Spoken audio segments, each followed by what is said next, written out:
Very good morning.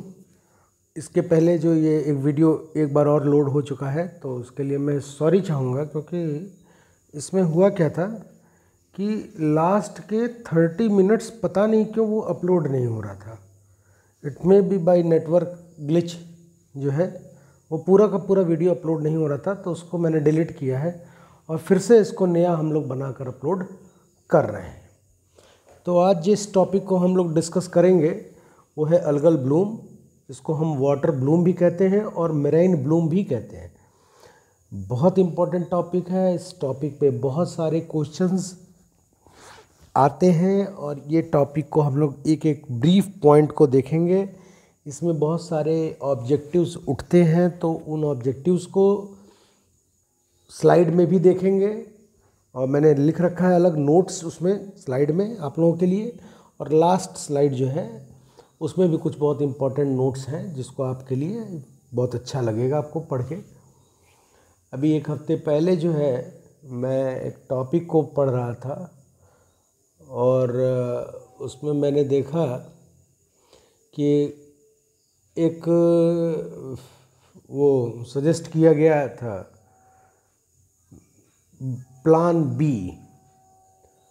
तो मैंने अपने एक डायरी मैंने बनाई है। मैंने बहुत पहले वीडियो में कहा था, जब मैं एमएससी कर रहा था, एनवायरमेंटल साइंस से शुरू किया था, तो उस समय मैंने एक अपनी डायरी बनाई थी और अभी भी वो डायरी चल रही है जिसको मैं अपडेट करता रहता हूँ।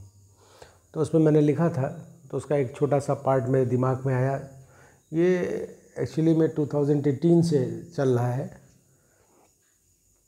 एक प्रोग्राम है इंडियन रेलवे का जिसमें उसको कहते हैं प्लान बी। बी मतलब BEE। एक्चुअली में ये प्लान बी जो है वो प्रधानमंत्री भारत नरेंद्र मोदी जी ने सजेस्ट किया था रेल मंत्रालय को।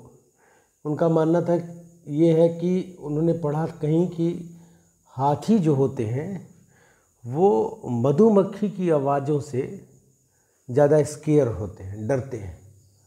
तो अगर हम बज़ हॉर्न जो है, जो आपका नॉर्थ फ्रंटियर रेलवे है उधर पे, या जंगल के बीच से एलिफेंट कॉरिडोर से अगर कोई ट्रांसपोर्टेशन गया है रेल का, तो उसमें अगर हम एक बज़र हॉर्न बी का दें तो उससे एलिफेंट्स की डेथ कम होगी और ड्रास्टिकली चेंज देखा गया। बहुत ड्रामेटिक चेंज इसको देखा गया और बहुत सारे एलिफेंट्स की जान बची। ये एनुअल रिपोर्ट कहता है। इसको हम लोगों ने अपने फेसबुक पे भी डाल रखा है डिपार्टमेंट के, और व्हाट्सएप नंबर पे भी उसको मैंने स्टेटस आज लगाया। और ये 2018 का था, मैं पलट रहा था तो उसको मिला। तो इस तरह के नोट्स आप लोग भी करते रहो इम्पोर्टेंट चीज़ों को, जो भी बच्चे सिविल सर्विसेज दे रहे हैं। क्योंकि ये जो मेरी क्लास होती है इसमें मैं पढ़ाता भी हूँ और हाँ, मुझे लगता है कि मैं क्लासरूम में पढ़ा रहा हूँ, तो इसीलिए थोड़ी सी लंबी हो जाती है। छोटे में मैं नहीं पढ़ा सकता हूँ, मेरी अमूमन क्लास ही 1 घंटे की हो जाती है। तो प्लान बी के बारे में आप लोग ज़रूर उसको नोट्स बनाइएगा। और प्लान बी मतलब BEE है। और एक चीज़ और था इसमें प्लान बी में कि ये प्लान बी सजेस्ट किसके द्वारा किया गया था। तो ये प्लान बी जो है वो हमारे प्रधानमंत्री जी के द्वारा सजेस्ट किया गया था रेल मंत्रालय को कि we should have to work on it. खैर, एक क्वेश्चन आता है कि अलगल ब्लूम जो है उससे रिलेट करके कि eutrophication result marine Bloom, algal Bloom, water Bloom और ऑल अबव। तो उसका आंसर ऑल अबव होगा, क्योंकि अलगल ब्लूम, मेराइन ब्लूम और वाटर ब्लूम एक ही चीज़ है। आप मेरे स्क्रीन पर देख रहे होंगे कि 4 तरह के फ़ोटो लगे हैं। एक तो मेरा KRIPSS का है, वो तो लोगो है। 4 अलग फ़ोटोग्राफ लगे हैं। एक रेड कलर में है, वो रेड टाइड है, ग्रीन टाइड है, येलो टाइड और ब्राउन टाइड। अलगल की ग्रोथ से ये टाइडें आती हैं। अलगल ग्रोथ में क्या क्या होता है, कैसे ये कॉन्सिक्वेंसेस चलते हैं, इसको हम लोग इस वीडियो में देखेंगे।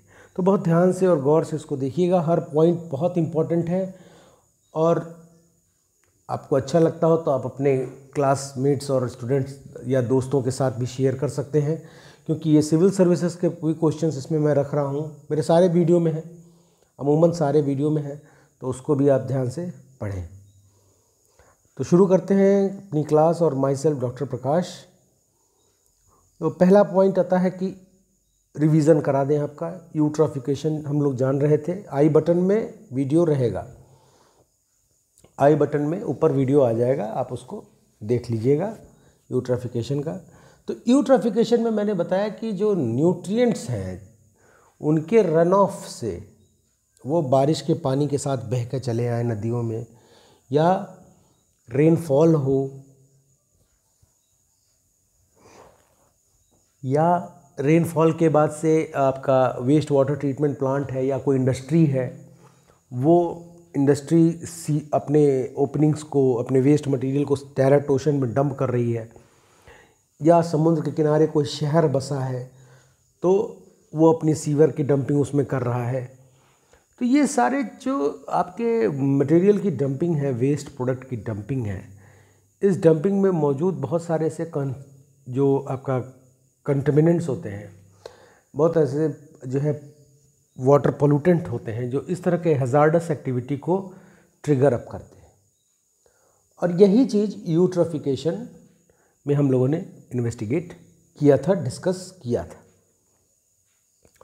बहुत आराम से इसको हेडफोन लगा लीजिएगा और सुनते रहिए सारी क्लासेस को। 3 प्रकार के ये डायग्राम आपको वहाँ पे दिखे थे यूट्रोफिकेशन में, टॉक्सिक वेस्ट और ऑर्गेनिक वेस्ट और एग्रीकल्चर वेस्ट, कैसे ये वाटर बॉडी में पहुँचते हैं मैंने बताया था। वाटर बॉडी में पहुँचकर ये कार्बन डाइऑक्साइड की मात्रा, नाइट्रोजन की मात्रा, फास्फोरस की मात्रा को इंक्रीज़ करते हैं, टर्बिडिटी को इंक्रीज़ करते हैं, जिसके कारण सनलाइट डिक्रीज़ होता है, वॉल्यूम ऑफ वाटर डिक्रीज़ होता है,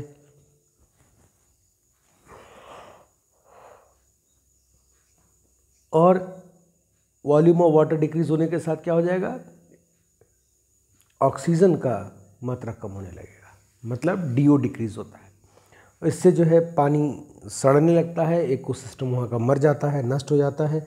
और इकोसिस्टम जब नष्ट हो रहा होता है, जो प्रोसीजर शुरू होता है, नष्ट होने से पहले का प्रोसीजर जो शुरू होता है, जो ट्रिगर अप होता है, जो ट्रिगरिंग होता है, वही यूट्रोफिकेशन होता है।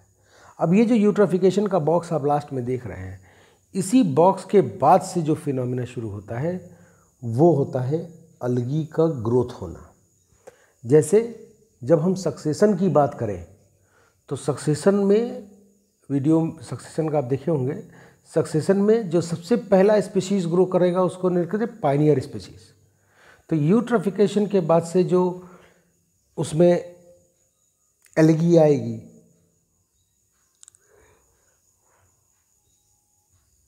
समझ रहे हैं मेरी बात को, जो एल्गी का ग्रोथ उसमें होगा, वो एल्गी जब ब्लूम करेगी तो उसको हम अलगल ब्लूम कहेंगे।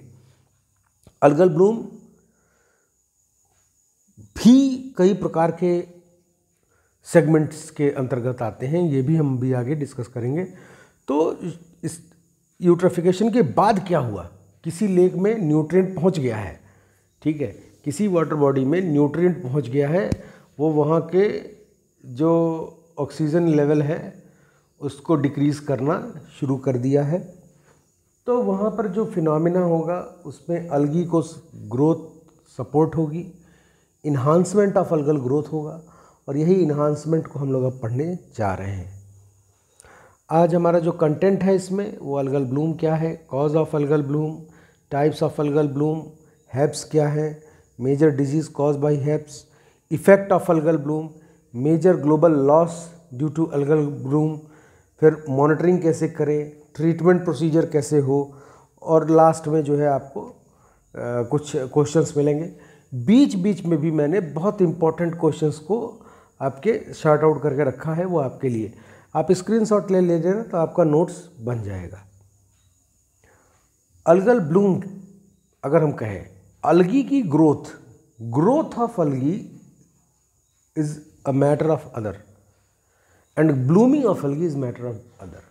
माने दोनों अलग अलग चीज़ें हैं। ग्रोथ होना एक नेचुरल प्रोसीजर है, अब तेज़ी से ग्रोथ होना तो उसको हम ब्लूम कहेंगे। तेज़ी से कब ग्रोथ होगी, कैसे मान लें कि हम तेज़ी से ग्रोथ हो रही, तो उसका जो सेल काउंट है वो इंक्रीज़ हो जाएगा। 1000 to 60 मिलियन सेल काउंट होगा तो हम कह देंगे कि भाई अब ये अलगल ब्लूम हो गया। अभी तक तो अलगल ग्रोथ हो रहा था, 1000 से कम है अगर जो सैंपल आपने लिया पर लीटर, पर अगर 1000 से 60 मिलियन हो गया तो हम कह देंगे भाई अलगल ग्रोथ ये नहीं है, ये अलगल ब्लूम है। अब अलगल ब्लूम करती क्या है? बेसिकली अलगल ब्लूम जो है एक फिनोमिना को क्रिएट करती है, उस फिनोमिना को हम कहते हैं डाई ऑफ फिनोमिना। अब डाई ऑफ फिनोमिना का क्या कहानी है समझिए, इसको स्क्रीनशॉट ले लीजिएगा, नोट्स बन जाएगा। समझिए, डाई ऑफ फिनोमिना वह फिनोमिना है जो कि वाटर बॉडी में जिसमें अलगी ग्रोथ रैपिडली कर रही है, एक उस होराइजन पर लिविंग सिस्टम ख़त्म होने लगे। लिविंग सिस्टम को पानी में मारने के लिए क्या करना पड़ेगा? ऑक्सीजन लेवल को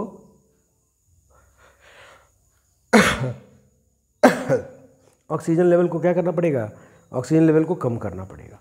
जब हम ऑक्सीजन लेवल को गिराएंगे, ऑक्सीजन लेवल किसी भी कारण से गिरेगा तो वो कंडीशन कहलाती है हाइपोक्सिया। ये ह्यूमन बीइंग में भी होता है। ऑक्सीजन लेवल कम होगा तो condition is known as hypoxia. अब ये हाइपोक्सिया का कंडीशन जो है, इस कंडीशन में डेड जोन बनता है। डेड जोन क्यों कह रहे हैं?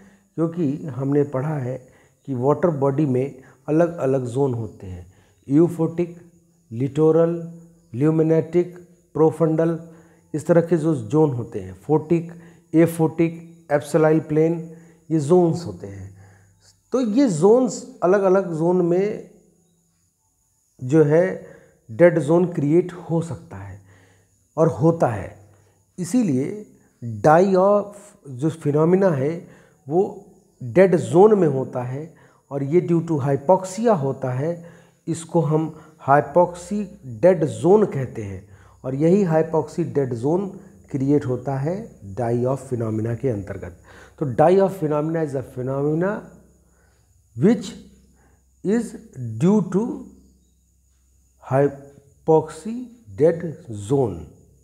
अब हाइपोक्सी डेड जोन जब होगा तो उस दौरान ऑक्सीजन की लेवल तेज़ी से नीचे गिरेगी और बायोलॉजिकल ऑक्सीजन डिमांड तेज़ी से इंक्रीज़ करेगा।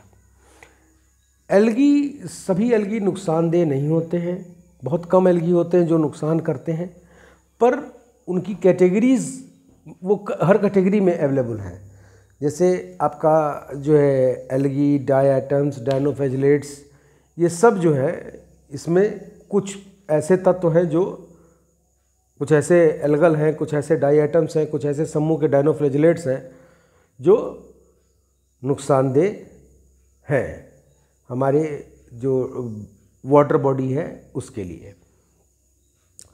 ये नुकसानदेह कब होते हैं? जब ये इनके कुछ स्पीसीज़ ऐसी है, जैसे एल्गी की है, अलेक्जेंड्रियम स्पीसीज़ है, ठीक है, तो उसमें क्या होता है कि जैसे ही समुद्र के पानी में यूट्रोफिकेशन ट्रिगर अप हुआ, वो एल्गी या वो डायटम या वो डायनोफ्लैजेलेट अपने सेल को रैपिडली ग्रोथ करना शुरू कर दिया। और ये जो रैपिड ग्रोथ ऑफ सेल होगा, ये रैपिड ग्रोथ 1000 से 60 million cell per litre observe किया जाएगा। तब हम कहेंगे कि phenomena is known as algal bloom. ठीक है, अब अलगल जो ग्रोथ है, ब्लूम है, मान लीजिए अलगल ब्लूम हो गया। अब अलगल ब्लूम कर क्या रहा है? अलगल ब्लूम एक ब्लैंकेट इफेक्ट क्रिएट करता है। अब आपको एटमॉस्फेयर को फोटो आप अपने दिमाग में देखिए, तो एटमॉस्फेयर हमारे अर्थ के चारों ओर है, तो ब्लैंकेट इफेक्ट इसको कहते हैं। तो एल्गी भी हमारे वाटर बॉडी के ऊपर के लेयर को पैक कर देगी और इस पैकिंग से क्या होगा कि सनलाइट पेनिट्रेशन कम हो जाएगा, डिक्रीज़ कर जाएगा। जब सनलाइट पेनिट्रेशन डिक्रीज़ कर जाएगा तो फोटोलिटिक डिसोसिएशन रिएक्शन, जिसको हम पीडीआर कहते हैं, ये डिक्रीज़ हो जाएगा। इसके डिक्रीज़ होने पर पीडीआर के जो है क्या होगा, बायोलॉजिकल ऑक्सीजन डिमांड तेज़ी से बढ़ेगी। जब बायोलॉजिकल ऑक्सीजन डिमांड तेज़ी से बढ़ेगी तो वहाँ पर जो फूड वेब है वो ख़त्म होने लगेगा। पीडीआर के डिक्रीज़ होने पर चोकिंग ऑफ वाटर बॉडी होती है, और ये चोकिंग ऑफ वाटर बॉडी का होना, जैसे मान लीजिए कि आपका किसी ने गले को दबाया तो आपका चोक हो गया, ऑक्सीजन जो जा रहा था लंग में वो चोक हो गया, या नाक दबाया तो चोक हो गया, ठीक है। इसको चोकिंग कहते हैं, माने कि उसमें फ्लो ना हो पाए। तो इसी तरह की चोकिंग हो जाती है, जिससे कि वहाँ पर मौजूद जो भी आपका फूड वेब है वो ड्रामेटिकली कोलेट्रल डैमेज की तरफ बढ़ जाता है, और धीरे धीरे उस पर्टिकुलर जोन में वो आपका जो ऑक्सीजन है वो तेज़ी से गिर जाता है और अलगी का ग्रोथ तेज़ी से बढ़ जाता है। अब यहाँ पर जब एल्गल ग्रोथ तेज़ी से हो जाएगी, या डाइनोफ्लैजेलेट की ग्रोथ तेज़ी से हो जाएगी, या डाई एटम की तेज़ी से हो जाएगी, तो उस दौरान ऑक्सीजन लेवल उस पर्टिकुलर जोन का गिर जाएगा। जब गिर जाएगा तो उसको हम डेड जोन कहते हैं, और फिनोमेना कहा जाएगा डाई ऑफ फिनोमेना। अब जब एल्गी ग्रोथ करती है तो ग्रोथ के साथ वो पिगमेंटेशन भी करती है।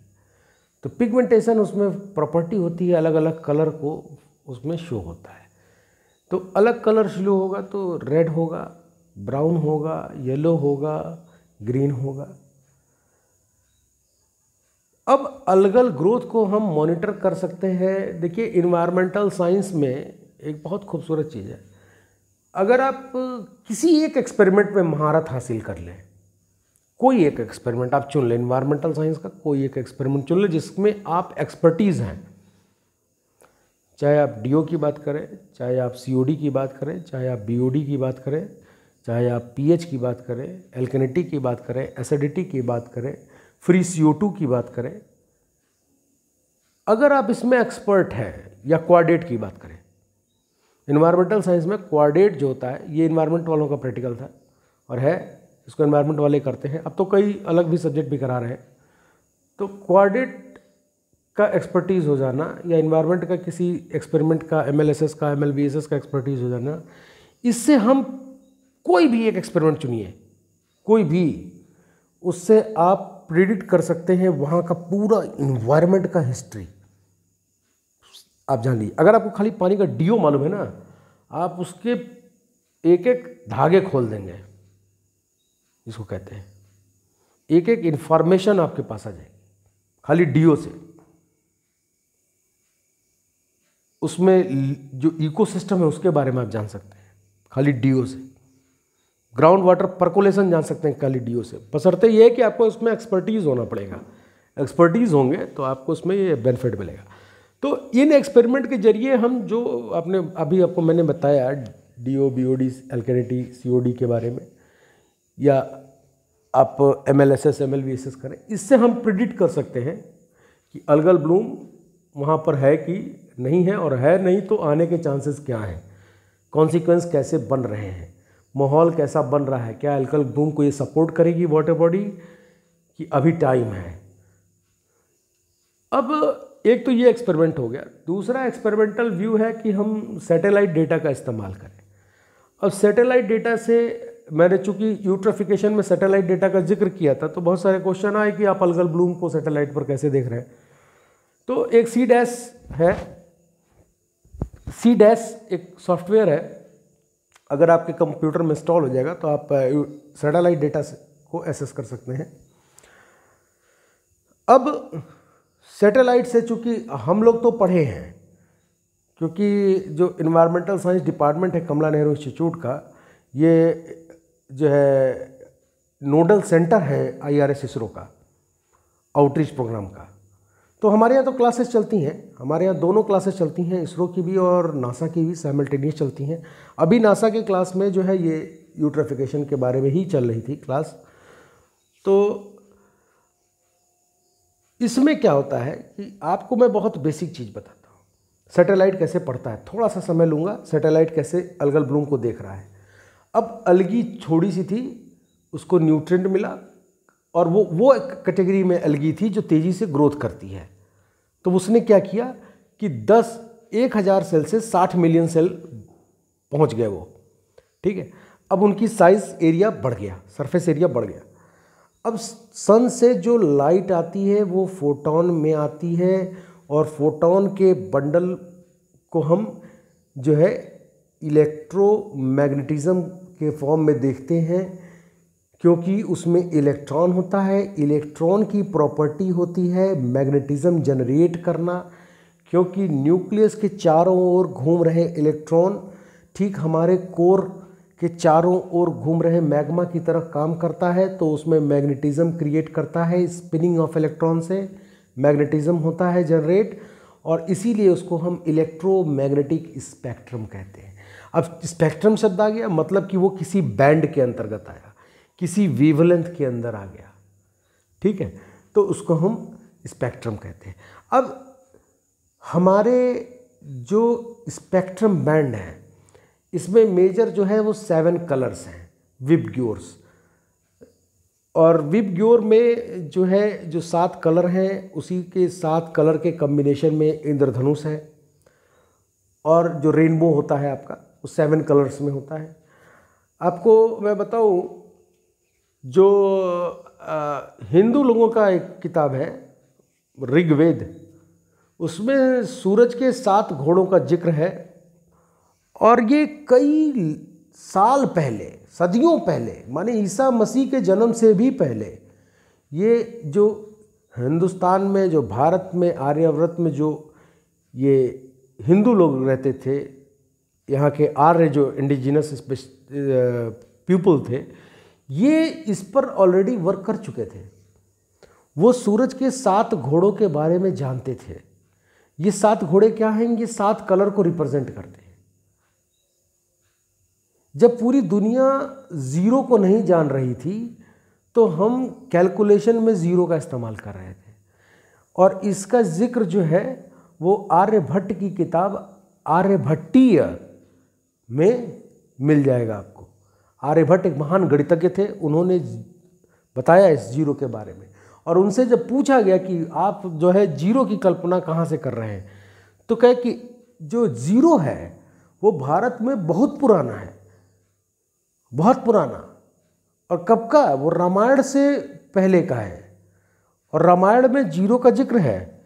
जब भगवान राम ने रावण को के बारे में उनको जब पता चला, तो during the conversation with the Vibhishan, lord Ram knows that Ravan has 10 different heads. Ravan के 10 सर थे।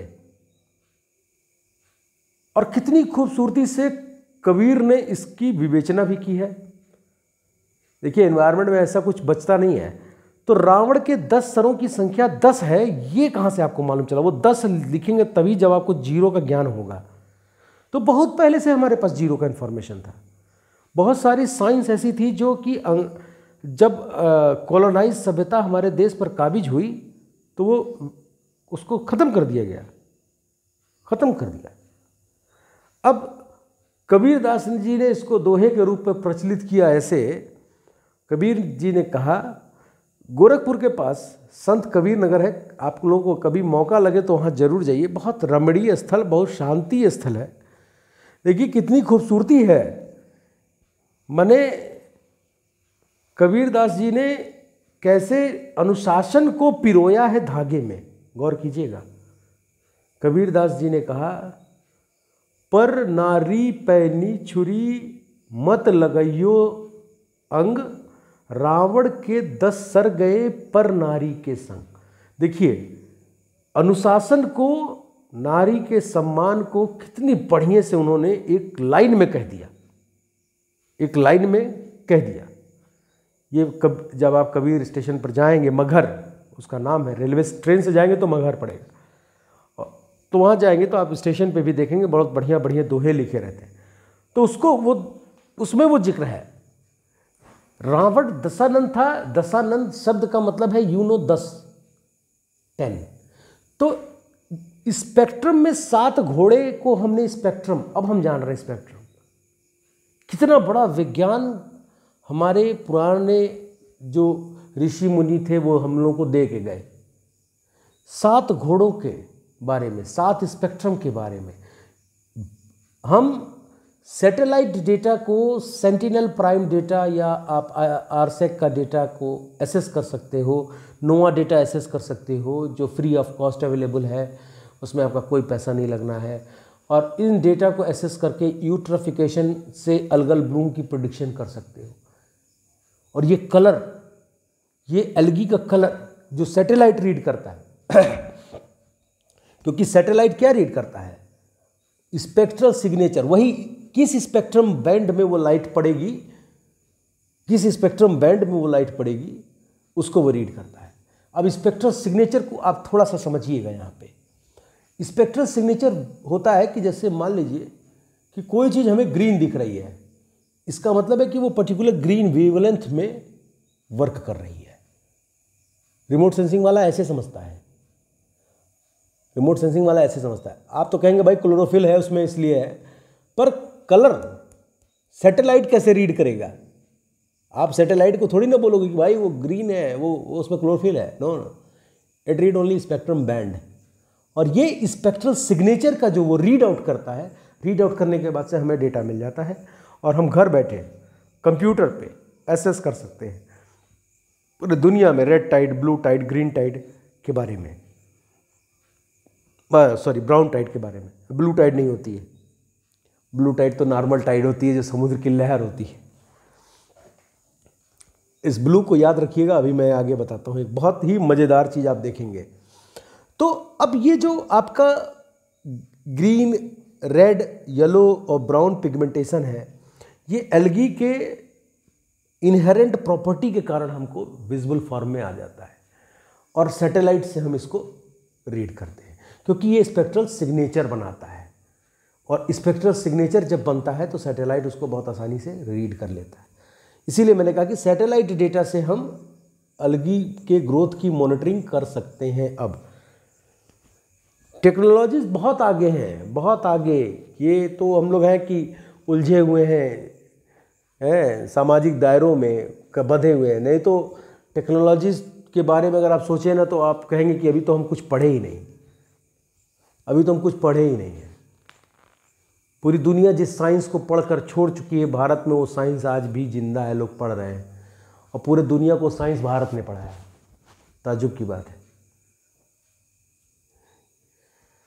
बहुत सारे जो साइनोबैक्टीरिया होते हैं, एक क्वेश्चन आया था इसीलिए मैंने यहाँ पर नीचे इसको लिखा है। साइनोबैक्टीरिया के ग्रोथ करने के लिए सबसे फ्रूटफुल न्यूट्रिएंट है नाइट्रोजन और दूसरा है फास्फोरस। और फास्फोरस और नाइट्रोजन के बारे में आपको नाइट्रोजन और फास्फोरस साइकिल में मैंने पढ़ाया था, आपको याद होगा, वीडियो है इसमें बायोजियोकेमिकल साइकिल का। उसमें मैंने बताया था नाइट्रोजन हमारे वायुमंडल में 78.08% है, प्लेंटी ऑफ नाइट्रोजन है। बिजली के कड़कने से पानी के साथ फॉल आउट होता है, तो वो भी यूट्रोफिकेशन करने की क्षमता रखता है। ठीक है, एल्गी की ग्रोथ करने की क्षमता रखता है। फिर बायोजियोकेमिकल साइकिल में जो फास्फोरस का जो सोर्स है, मेजर सोर्स ऑफ फास्फोरस, वो रॉक्स है। इसीलिए फास्फोरस साइकिल होकर भी साइकिल नहीं है, इनकम्प्लीट साइकिल कहलाता है क्योंकि इसका कोई एटमॉस्फेरिक रिजर्वायर नहीं है, समझ रहे हैं, इसीलिए इनकम्प्लीट है। अब फास्फोरस साइकिल रॉक से आती है और सारी नदियाँ रॉक से आती हैं, समुद्र में मिलती हैं, सब चट्टान पहाड़ों से, ग्लेशियर्स से निकल रही हैं, सब रॉक से टकराते हुए निकल रही हैं, वो फास्फोरस एलिमेंट लेके वहाँ पहुँच रही हैं। फास्फोरस में एक चीज़ और आप जान लें, फास्फोरस साइकिल में एक बाई प्रोडक्ट निकलता है, उसको कहते हैं हम DMS, डाईमिथाइल सल्फाइड। और ये डाईमिथाइल सल्फाइड DMS हल्का होता है और ये वेस्ट मटेरियल है। ये पानी के सतह पर चला जाता है समुद्र के, और समुद्र के सतह पर जाने पर क्या करता है कि सनलाइट जब पड़ती है, इवेपोरेशन होता है, तो ये पानी के साथ ऊपर उड़ जाता है वायुमंडल में, और उठकर हाइग्रोस्कोपिक न्यूक्लियाई का फॉर्मेशन कराता है, जिससे बादल बनते हैं। तो अगर फास्फोरस साइकिल ना हो तो क्लाउड फॉर्मेशन में भी दिक्कत हो जाएगी। Study of cloud is known as nephrology. Study of cloud is known as nephrology, और नेफ्रोलॉजी के विज्ञान में ये चीज़ बताई गई। खैर, कॉज ऑफ अलगल ब्लूम क्या है? कौन कौन से मुख्य कॉजेज हैं अलगल ब्लूम के? यूट्रोफिकेशन से शुरू होता है। Eutrophication is a triggering phenomena. Eutrophication is a triggering phenomena. जैसे मान लीजिए कि आपको भूख नहीं लगी है, पर तभी आपको एक अच्छी चाय की स्मेल आती है, you feel little bit hungry types, या कोई स्नैक्स की स्मेल आती है तो you feel little bit hungry. तो वो स्मेल क्या है? वो ट्रिगरिंग है। वो आपके जो न्यूरॉन्स हैं, न्यूरोमोटर ऑर्गन्स हैं, उसको ट्रिगर करती है। Knock knock, who is there? तो देयर इज जो है वो पिज़्ज़ा की स्मेल। नाउ योर आपका जो है माइंड सेट बनने लगेगा कि now we go to Pizza Hut. Similarly eutrophication is a triggering phenomena which causes algal bloom. Growth of algae अलग चीज़ है, अलगल ब्लूम अलग चीज़ है। ग्रोथ ऑफ अलगी एक नॉर्मल फिनोमेना है। ब्लूमिंग, तेजी से ब्लूमिंग, तेजी से ग्रोथ को ब्लूमिंग कहते हैं, वो यूट्रोफिकेशन करता है। Presence of dead organic matters, जैसे कोई जानवर मर गया, उसको उठा के किसी पॉन्ड में डाल दिए, तो सड़क किनारे पानी भरा, उसमें फेंक दिए, सड़े उसी में, या उसमें गया, मर गया, फंस गया दलदल में, सड़ रहा है। तो डेड ऑर्गेनिक मैटर जो है वो सपोर्ट करते हैं अलगी ग्रोथ को। लेस लाइट, पानी का कम जो है पानी में लाइट का पेनिट्रेशन कम होना। लाइट का पेनिट्रेशन कम होना मतलब कि फोटोलिटिक डिसोसिएशन जो पीडीआर में बताया हूँ उसका जो है डिक्रीज होना, नतीजा चोकिंग ऑफ लेक। बहुत सारे केमिकल अपना फॉर्मेशन चेंज करेंगे, जिससे कि अलगी को फैसिलिटेट होगी ग्रोथ के लिए। लिटोरल में, ल्यूमिनेटिक में, प्रोफंडल जोन में, अलग अलग जोन में अब लाइट ज़्यादा पेनिट्रेट नहीं करेगी तो ह्यूमिक एसिड फॉर्मेशन भी शुरू हो जाता है, एक फाउल सड़ने की स्मेल आती है। फिर बहुत ज़्यादा टेम्परेचर हो जाना, बहुत ज़्यादा टेम्परेचर होने से भी दिक्कत है। वहाँ पे मैराइन लाइफ डेड करने लगेगी, वहाँ पे कोई भी स्पीसीज रहेगी तो वो सड़ जाएगी, मर जाएगी। टेम्परेचर ज़्यादा होने से मर जाएगी स्पीसीज। क्यों? क्योंकि टेम्परेचर ज़्यादा से रेट ऑफ इवेपोरेशन इंक्रीज हो जाता है। टेम्परेचर ज़्यादा होने पर रेट ऑफ इवेपोरेशन इंक्रीज हो जाता है। तो रेट ऑफ इवेपोरेशन इंक्रीज होगा मतलब more and more oxygen molecule वहाँ पर जो है कंज्यूम होना शुरू हो जाएंगे। नतीजा बायोलॉजिकल ऑक्सीजन डिमांड इंक्रीज हो जाएगी। फिर हाई टर्बिडिटी। अब अगर किसी वाटर बॉडी में टर्बिडिटी बहुत ज़्यादा हाई है, टर्बिडिटी हाई होने पर क्या होगा? ट्रांसपेरेंसी ऑफ वाटर कम हो जाएगा, पानी की ट्रांसपेरेंसी कम हो जाएगी। उसमें total dissolve suspended solid increase करने लगेंगे। Total dissolve suspended solid support करते हैं अलगल ग्रोथ को। तो ये भी एक फिनोमिना आपका टर्बिडिटी। और stagnant of water body, water body का स्टैग्नेंसी की तरफ बढ़ना, ठहराव की तरफ बढ़ना। लहर या बहता हुआ पानी सड़ता नहीं है, ठहरा हुआ पानी सड़ जाता है। अगर आप लगातार पढ़ रहे हैं तो आपका दिमाग हमेशा शार्प रहेगा, पर अगर आप छोड़ दिए पढ़ना, जैसे छुट्टी हो गई, बहुत सारे बच्चे वो बंद करते हैं, जैसे 10 दिन की छुट्टी है, छुट्टी छोड़ो क्या पढ़े। वो अपना पिछला भूल गए, जितनी क्लास में टीचर ने बताया था वो जितना भूल गए, सारा का सारा भूल गए। और फिर जब क्लास में बैठेंगे कुछ टीचर पूछा है शाउट, वो स्टैग्नेंट हो गए। और यहीं पर कंपटीशन आगे ग्रोथ कर जाता है। बहुत सारे बच्चे होते हैं जो कमज़ोर होते हैं, वो इसी का मौके का फ़ायदा उठाते हैं और पढ़ते हैं, और पढ़ के वो आगे निकल जाते हैं। तो आदमी हमेशा ही जो कछुआ होता है वो खरगोश से जीतता है, चाहे थ्योरेटिकली चाहे प्रैक्टिकली। आप देखें, अब इसमें जो एल्गी का ग्रोथ हम देख रहे हैं, क्लाइमेट चेंज के द्वारा भी सपोर्ट होता है। और क्लाइमेट चेंज तो सबसे ज़्यादा डिज़ास्टरस फिनोमिना है और इस डिज़ास्टर का तो कोई तोड़ ही नहीं है। समुद्र में क्लाइमेट चेंज के कारण ज़्यादा से ज़्यादा कार्बन डाइऑक्साइड का उसमें एब्जॉर्ब होना, ज़्यादा से ज़्यादा कार्बन डाइऑक्साइड जब एब्जॉर्ब होगा तो क्या होगा कि समुद्र गर्म होगा, क्योंकि हम लोगों ने क्या किया है कि पूरे धरती पर सबसे ज़्यादा कार्बन डाइऑक्साइड कहाँ एब्जॉर्ब होता है? समुद्र में। उतना पेड़ नहीं करते हैं एब्जॉर्ब जितना समुद्र कर लेता है, क्योंकि समुद्र का एरिया ज़्यादा है, पेड़ का एरिया कम है। अब हम समुद्र में मौजूद जो कोरल्स हैं जो इन कार्बन डाइऑक्साइड को ऑक्सीजन में कन्वर्ट कर रहे हैं, और जो टेरेस्ट्रियल इन्वायरमेंट में ट्रीज़ हैं, जंगल हैं, इनको हम नष्ट कर रहे हैं। नतीजा आपको ताज्जुब होगा जान के, नासा की एक रिपोर्ट थी जिसमें बताया गया कि हम जब से एग्जिस्ट करना शुरू किए ह्यूमन बीइंग, और जब से इंडस्ट्रियल रिवॉल्यूशन शुरू हुआ 20+% हम लोगों ने ऑक्सीजन को, अर्थ के ऑक्सीजन को डिफिसिट किया है। 20% अर्थ की ऑक्सीजन घटी है, 20% अर्थ की ऑक्सीजन घटी है। आप ताजुब करेंगे, ये हल्का डेटा नहीं है, क्योंकि दिन प्रतिदिन ऑक्सीजन कम हो रहा है। इसीलिए एक प्रैक्टिस चलाई गई, उसको न्यूयॉर्क डिक्लेरेशन कहते हैं। उसमें कहा गया कि 2030 तक धरती पर जो हम पेड़ों को काट रहे हैं उसको एकदम बंद कर दें, एकदम बंद कर दें।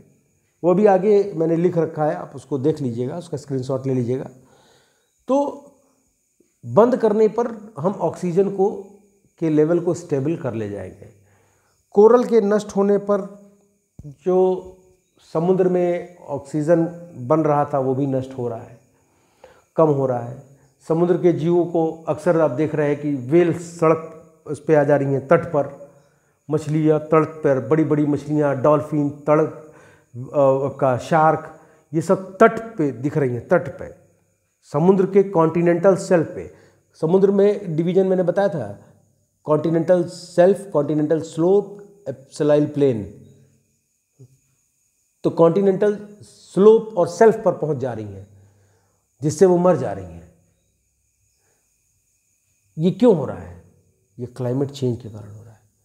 समुद्र हमारे एसिडिफिकेशन की तरफ बढ़ रहे हैं, और जब समुद्र एसिडिफिकेशन की तरफ बढ़ेंगे तो नतीजा, जब समुद्र से पानी इवेपोरेट होगा तो वो एसिडिक वाटर इवेपोरेट होगा और वो ऑटोमेटिकली एसिड ही बरसाएगा, जस्ट लाइक वीनस। तो जब क्लाइमेट चेंज को मैं डिस्कस करूंगा तो बहुत सारे चीज़ों को डिस्कस किया जाएगा। फिलहाल यूट्राफिकेशन पे ही ट्रैक रहे। अब टाइप ऑफ एल्गल टाइड्स, अब अलगल ब्लूम तो हो गया समुद्र में।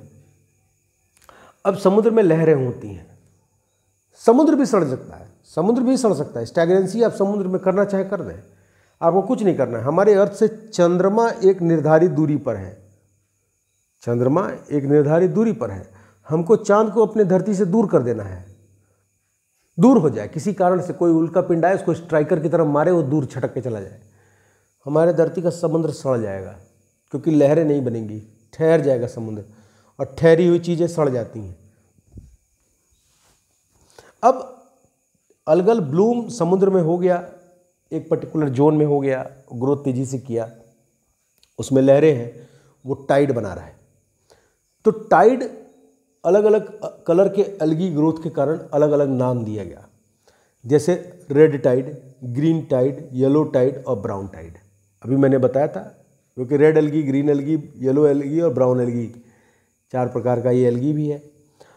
अब इसमें आपको जो समझना है उसको ध्यान दीजिएगा। क्वेश्चन जो आते हैं, रेड टाइड का कलर रेड क्यों है? क्योंकि उसमें क्लोरोफिल ए और डी पाया जाता है। बाकी यहाँ पे लिखा हुआ है, आप स्क्रीनशॉट लेंगे आपका नोट्स बन जाएगा, आपकी जानकारी यहाँ पे काफ़ी है। मैं क्वेश्चन के हिसाब से भी इसको बता रहा हूँ। टाइप्स ऑफ एल्गल टाइड में 4 प्रकार के टाइड होंगे, रेड होगा, ग्रीन होगा, येलो होगा और ब्राउन होगा।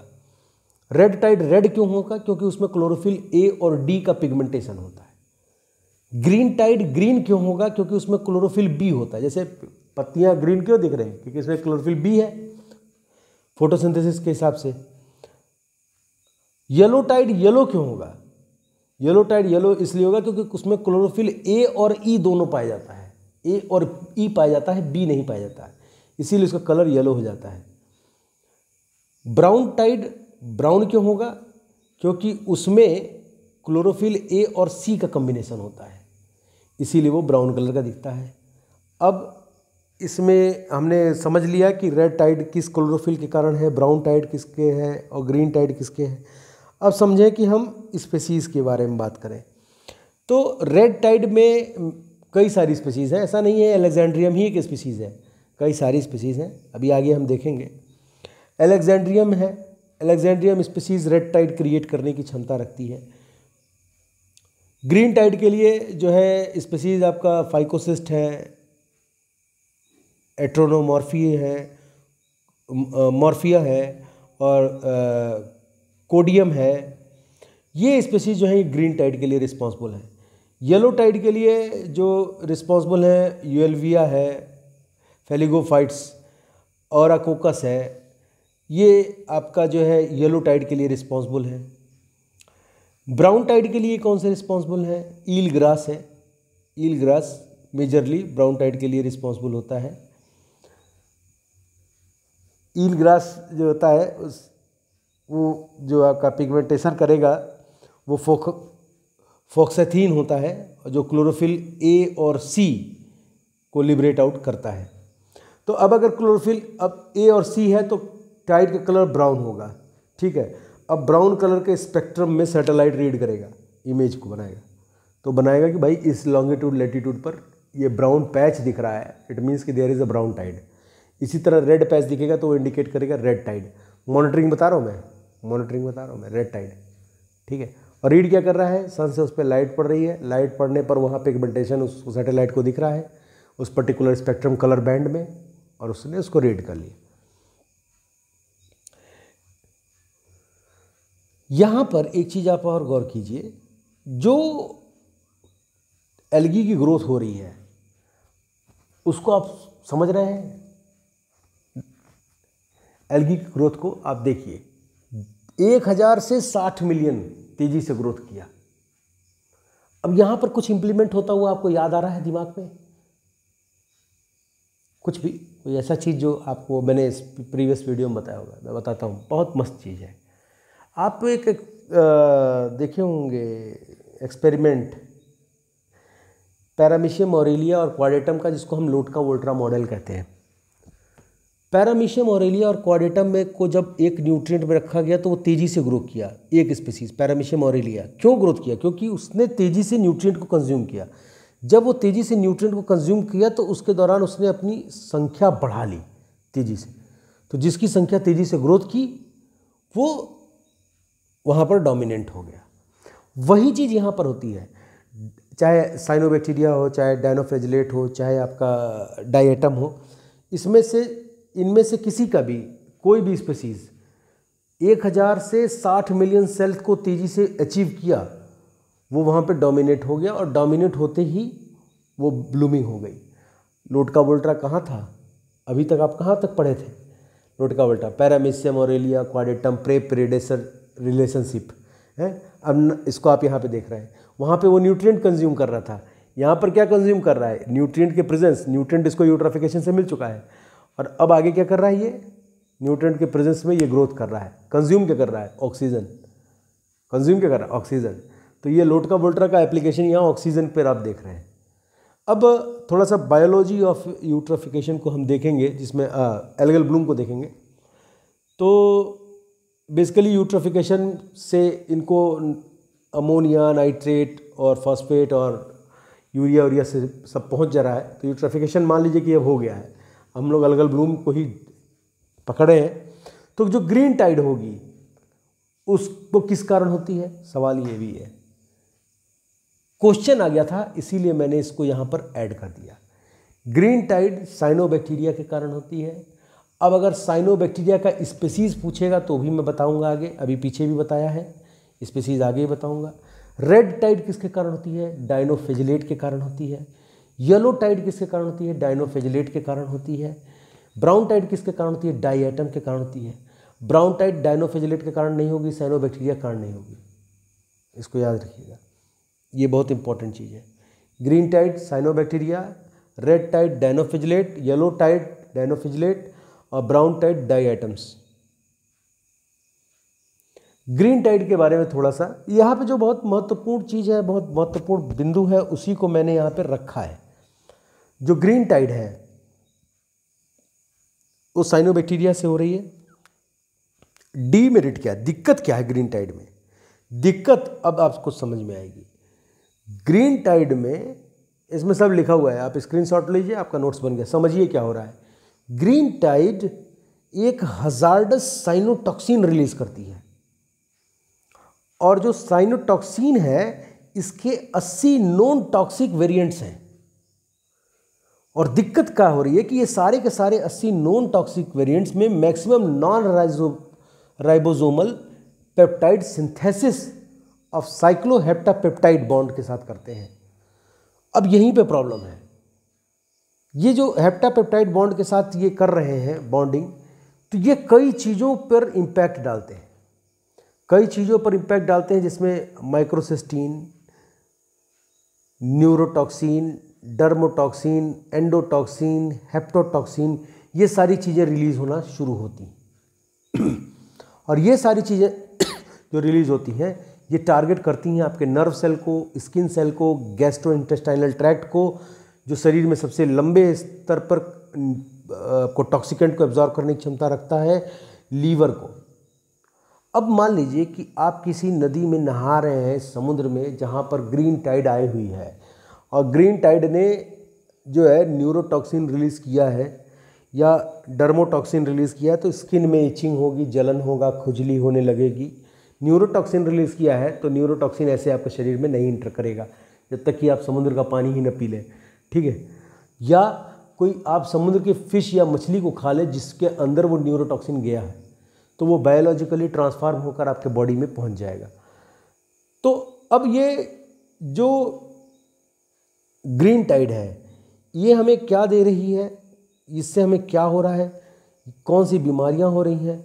Neurological disorder, dermal disorder, endotoxin के कारण प्रॉब्लम, हेप्टोटॉक्सिन के कारण लीवर में इन्फेक्शन, ठीक है।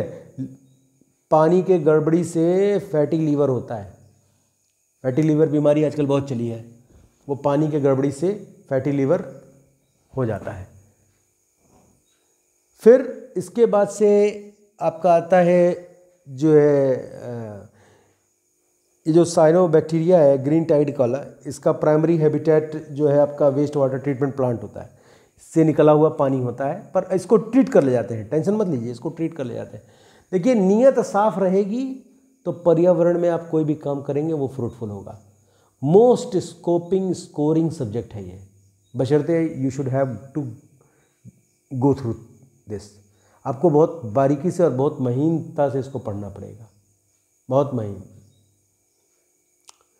डीप नॉलेज ही जो है सक्सेस होता है, सतही नॉलेज से आप सक्सेस नहीं पाएंगे। आज तक कोई सीपी जो है, जो पर्ल मोती मिलता है, वो किनारे पर नहीं मिलता है, गहरे समुद्र में मिलता है।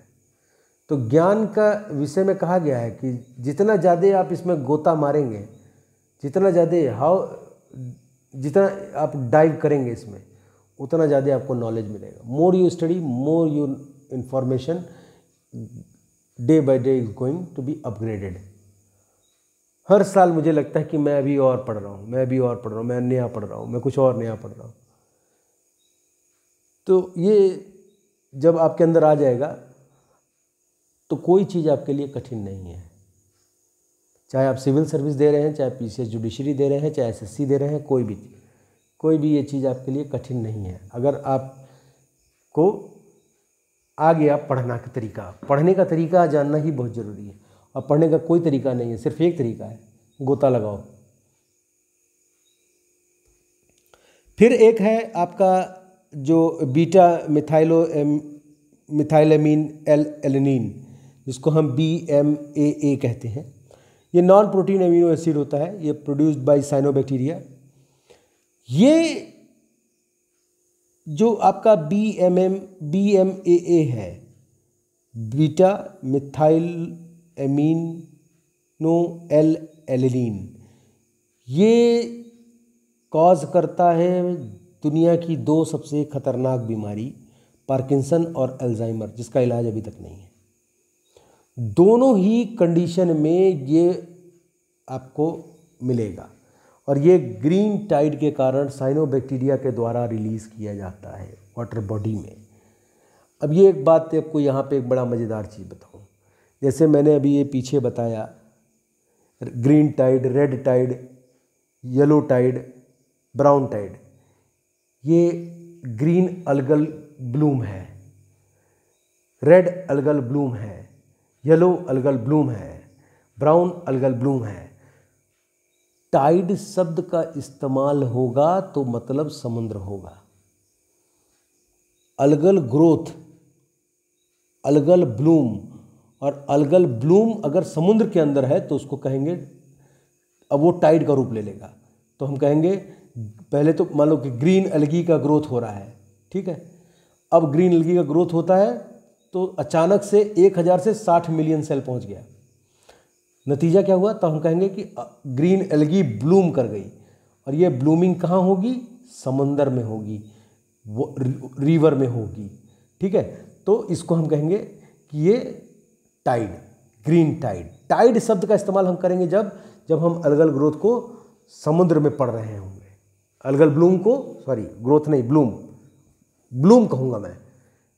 Growth is a normal phenomena, growth होती रहती है एल्गी की, पर ब्लूमिंग, और किस चीज़ की ब्लूमिंग, जो सबसे ज़्यादा हजार्डस है, जो सबसे ज़्यादा हजार्डस टॉक्सिकेंट कैरी कर रहा है। अभी आप आगे देखिए और भी खतरनाक चीज़ इसमें मिलेगी आपको देखने को। तो अब ये BMAA जो है ये क्या कर रहे हैं, ये साइनोबैक्टीरिया से निकलकर ये पार्किंसन और अल्जाइमर जैसी बीमारियों के लिए रिस्पॉन्सिबल है।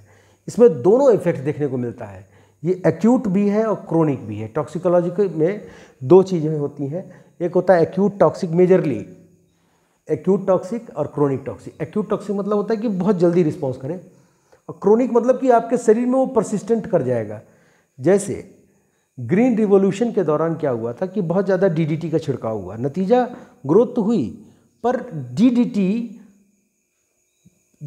धान के फसल के और गेहूं के फसल में जब छिड़का गया तो वो पौधों के द्वारा अपटेक कर लिया गया, और वो धान और जो आपका गेहूं और चावल को जो ह्यूमन बीइंग कंज्यूम किया वो उन तक पहुंच गया। माने बायो एक्यूमुलेशन, और फिर शरीर में जाने पर ह्यूमन बीइंग के बायो मैग्निफिकेशन कॉजेज कैंसर। ठीक उसी तरह जो BMAA है ये भी पार्किंसन और अल्जाइमर को कॉज करता है, जो साइनोबैक्टीरिया से रिलीज होता है। बहुत सारे विदेश के लोग, क्योंकि फिश जो है सी फूड, वो पूरे दुनिया में बहुत लोग खाते हैं। समुद्र के तट के किनारे आपको सी फूड ही मिलेगा, और सी फूड में क्या है, यही मछलियाँ हैं।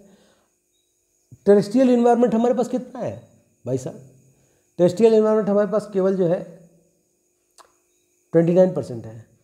29% पूरे धरती की आबादी को फूड खिलाने के लिए सफिशिएंट नहीं है। We should have to depend upon the alternative food resources. Now what are the alternative food resources? Marine resources. जब हम देखें सबसे बड़ा रिसोर्स कौन सा है खाने के लिए, तो मैराइन है,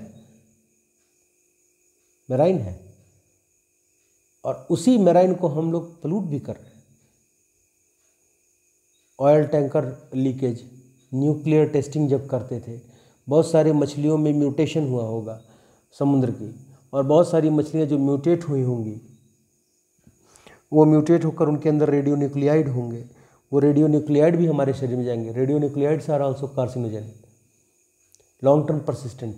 और ह्यूमन बॉडी के अंदर का तो इतने सारे घर है ना, ह्यूमन का शरीर मल्टी स्टोरेज बिल्डिंग है, इसमें सभी के लिए 8 BHK फ्लैट है, 1-2 BHK नहीं है, 8 BHK। आप चाहे एड्रिनल ग्लैंड ले लीजिए, चाहे आपका थायराइड ग्लैंड ले लीजिए, चाहे गैस्ट्रोइंटेस्टाइनल ट्रैक्ट ले लीजिए, चाहे लीवर ले लीजिए, चाहे स्प्लेन ले लीजिए, कई तरीके का ग्लैंड, मेमोरी ग्लैंड है।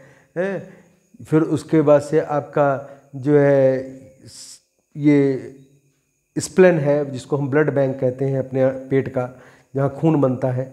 तो ये सब कुछ कहानियाँ जो हैं हमारे पास बहुत हैं। और ये 8 BHK जो फ्लैट है इसमें ये पोल्यूटेंट और ये टॉक्सिकेंट बहुत आसानी से स्टोर हो जाते हैं। एडिपोज टिश्यू है, फैट टिश्यू है, तो इस सब में डिपॉजिट हो जाते हैं। और डिपॉजिट होने के बाद से जब आपका इम्यून सिस्टम कमज़ोर होने लगेगा तब ये बताएंगे कि आप क्या थे और आपने क्या कंज्यूम किया था और मैं क्या हूँ और क्या बनेगा। तो होता है कि पता चले कि जो है एक उम्र के बाद से पार्किंसन या आपको जो है अल्जाइमर जैसी बीमारियाँ देखने को मिल रही हैं। तो ये प्रॉब्लम हमारे जो है कॉन्सिक्वेंस हम देख रहे हैं अलगल ब्लूम से। हेब्स, हार्मफुल अलगल ब्लूम, एक टर्म है। हेब्स एक टर्म है जिसको हम हार्मफुल अलगल ब्लूम कहते हैं। हेब्स का शब्द का प्रयोग हम उसी एल्गी ग्रोथ के लिए करते हैं जो न्यूरोटॉक्सिन रिलीज़ करता हो, ध्यान रखिएगा। और सबसे ज़्यादा न्यूरोटॉक्सिन रिलीज़ करता है green algae, cyanobacteria.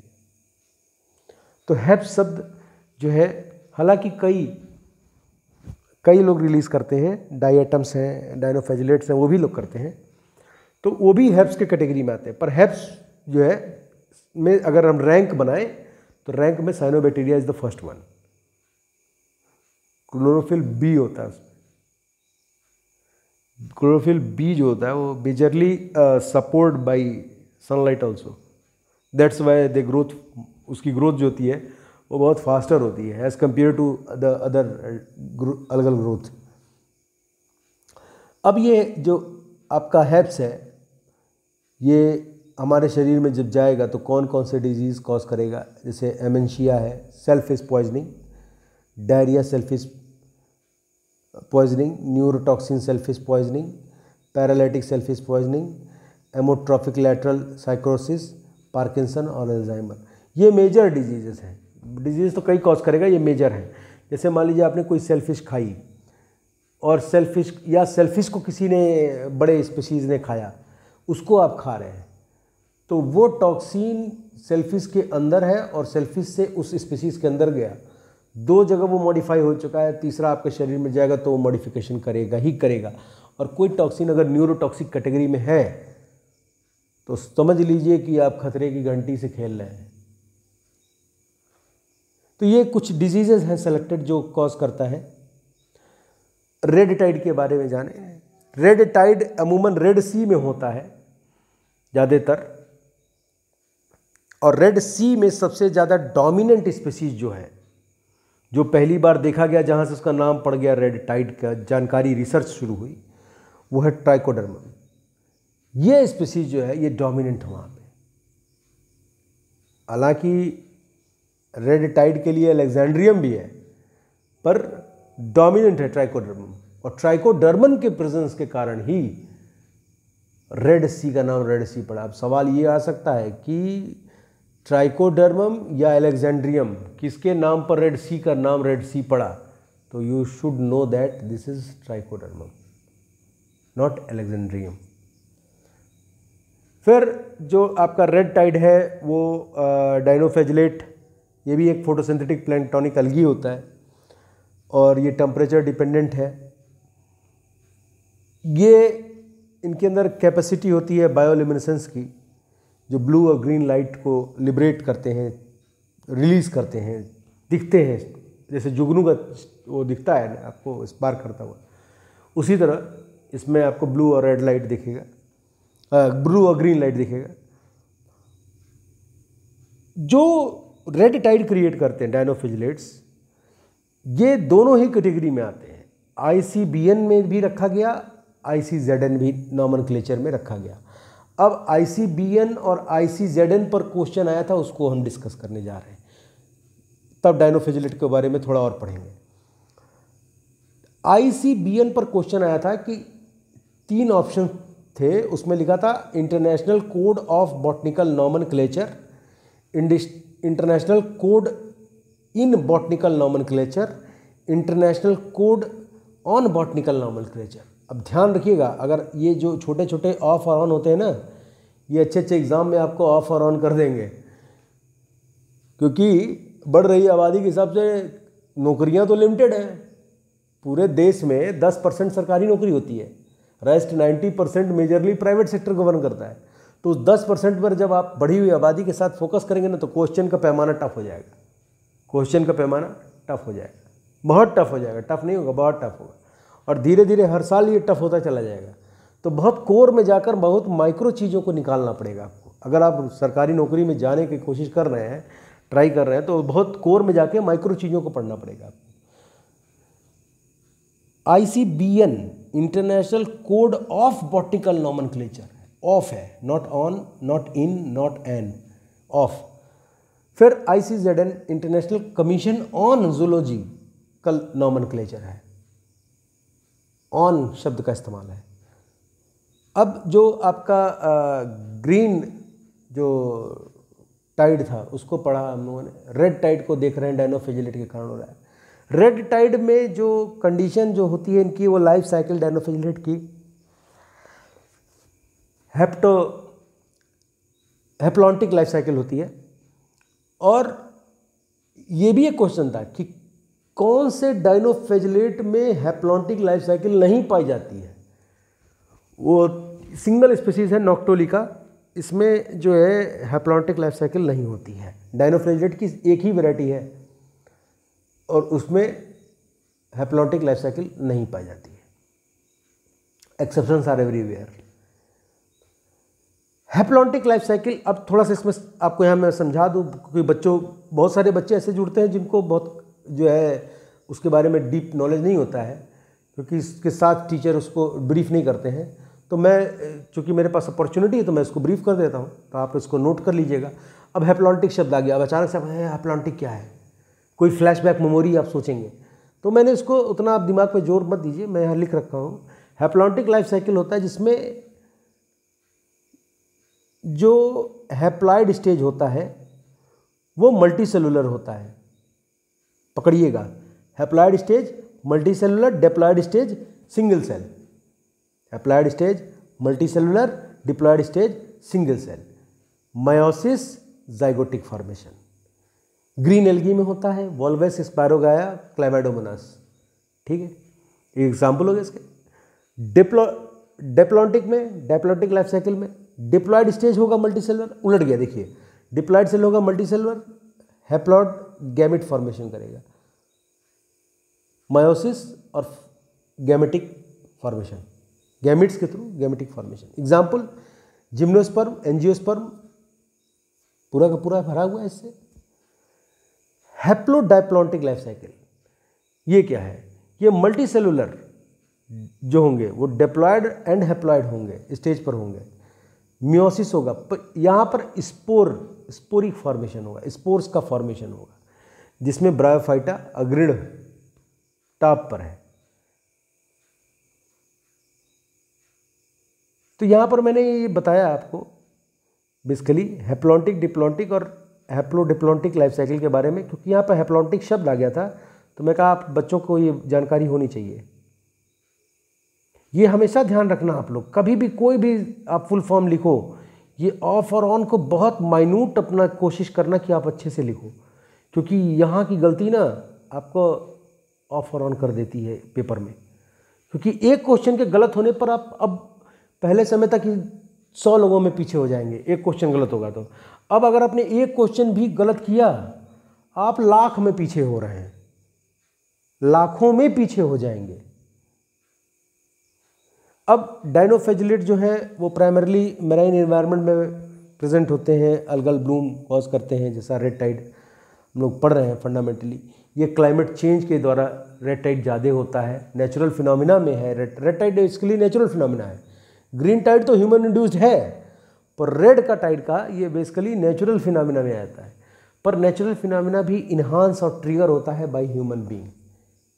Succession natural phenomena है, पर ह्यूमन बीइंग का इंटरफेरेंस पे वो इन्हांस हो जाता है। जिस पेड़ को 500 साल में कट के गिरना है, उसने आपने मशीन लगाया, वहीं काट के फिनिश, 5 मिनट में काट दिया।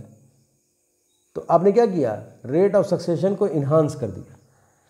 फिर जो है आपका जो अलगल ये डाई ग्रोथ होता है डायनोफ्लैजेलेट का, ये वाटर में कंसंट्रेशन लेवल 1000 एलगी सेल पर ml और डेंस ब्लूम जो होगा वो अराउंड 2 लाख पर ml होगा, जो डायनोफ्लैजेलेट का रेड टाइड के लिए है। ध्यान रखिएगा, ये रेड टाइड पढ़ रहे हैं लोग। फिर आइए येलो टाइड पर। Yellow tide macro algal growth को, मैक्रो एल्गल ब्लूम भी कहते हैं इनको। ये येलो सी में मैक्सिमम पाया जाता है। मेजर का जो प्रोन साइट है वो येलो सी है, येलो सी में पाया जाता है। येलो सी में ये येलो कलर कहाँ से आ रहा है? वहाँ पे एक स्पीसीज पाई जाती है डायनोफ्लैजेलेट की, वो है गाइमोडियम, और यह स्पीशीज के कारण वहाँ पर जो टाइड बनती है वो येलो कलर की बनती है। क्यों येलो? क्योंकि पिगमेंटेशन, याद है पिगमेंटेशन, येलो पे क्या पिगमेंट हो रहा था, याद है? दिखा रहा हूँ मैं आपको, देखिए आपने खुद ही भी, येलो टाइड में पिगमेंटेशन क्या है? क्लोरोफिल ए और ई। क्लोरोफिल ए और ई के कारण ये टाइड का कलर येलो हो जाता है। येलो टाइड बेसिकली जो है आपका येलो सी में आती है। येलो सी जापान के आसपास है, जापान और चाइना के पास। अभी हम आपको एक और मज़ेदार चीज़ दिखाते हैं। येलो टाइड येलो सी में बहुत थिक वॉल्ड मड के साथ मूव करती है। अब आप सोचेंगे ये क्या किस्सा हो गया, तो अब अगला जो है आपको किस्सा जो मैं बताऊंगा उसको आप देखेंगे। येलो सी में जो गैमोडियम पाया जाता है स्पीसीज, उसकी खासियत होती है उसमें क्रोमेटोफोर अच्छा खासा होता है, और ये येलो, ब्राउन और ग्रीन और ब्लू और पिगमेंटेशन करने की भी क्षमता रखता है। और ये जो टॉक्सिन रिलीज करता है वो आपका जो टॉक्सिन है जो ये डायनोफ्लैजेलेट रिलीज कर रहा है, ये गाइनोक्लक्स है। ये टॉक्सिन फेटल फॉर फिश और ह्यूमन बीइंग दोनों के लिए है। ये हमारे, अगर मान लीजिए कि किसी पानी में आप नहा रहे हैं समुद्र के, जहाँ ये येलो टाइड आया हुआ है, अब ये येलो टाइड पानी में है, आप नहा रहे हैं, तो अगर आपके नाक के थ्रू गया तो नाक चोक, थ्रोट के गया थ्रू तो थ्रोट खत्म, चोक सीधा, मछली उस दायरे में आई, खत्म। ये भी टॉक्सिन कैटेगरी जो है हेप्स के कैटेगरी में रिलीज हो रहा है। पर हेप्स में टॉप 1 पे कौन होगा? Green.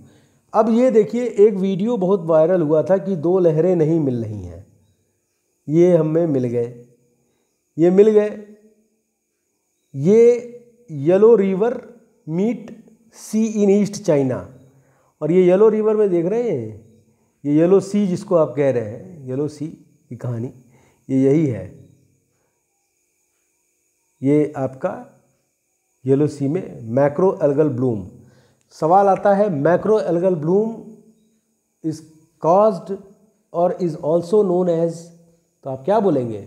It is known as yellow tide. Okay, caused by Gymodium species. Gymodium is a dinoflagellate algal. देखा, बहुत मज़ेदार चीज़ है। किसी भी चीज़ में घुस जाइए ना आप, उसको एक्सरे कर दें। फिर आइए ब्राउन टाइड पर। Brown tide majorly diatoms के द्वारा होती हैं। ब्राउन टाइड में जो टॉक्सिन रिलीज होता है वो सबसे ज़्यादा खतरनाक है। वो इन कंपेरिजन टू रेड और येलो खतरनाक है। इसमें रिलीज होता है डोमिक एसिड, रिलीज होता है domoic acid. Domoic acid is a highly neurotoxin. Domoic acid is a highly neurotoxin. यह आपके शरीर में गया, अमूमन ब्राउन टाइड आपको बहुत फ्रिक्वेंट नहीं दिखेगी।